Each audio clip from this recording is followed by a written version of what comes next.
Nakushukuru Mheshimiwa Mwenyekiti, pamoja na magari ya zimamoto, lakini bado mkoa wa Tabora umekuwa na changamoto kubwa ya magari ya doria kwa askari polisi wa mkoa huo. Nini mkakati wa serikali kuhakikisha kwamba wanaongeza magari ya doria ili kuweza kuzuia uhalifu katika mkoa wa Tabora?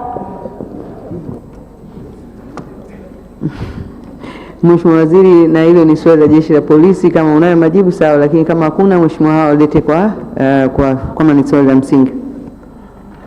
Asante sana Mheshimiwa Mwenyekiti, nimshukuru sana Mheshimiwa Hawa na nishukuru pia kwa hoja yake ya msingi ya eneo la mkoa wa Tabora na magari ya doria.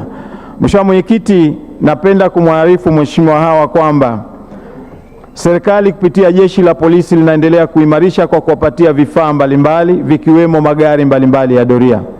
Na kazi hiyo imefanywa kwa kupatiwa Jeshi la Polisi fedha zaidi ya dola milioni 100 ili kuhakikisha kwamba linawezeshwa kivifaa vikiwemo magari ya doria, pikipiki, lakini hadi helikopta. Mheshimiwa Mwenyekiti, nataka nimhakikishie Mheshimiwa Hawa kwamba tunaendelea kupokea magari na tutaendelea kuliwezesha Jeshi la Polisi ili kuhakikishia wananchi usalama katika mkoa wa Tabora na maeneo mengine nchini kwa kuwa na magari ya kutosha ya doria. Mheshimiwa Mwenyekiti, naomba kuwasilisha.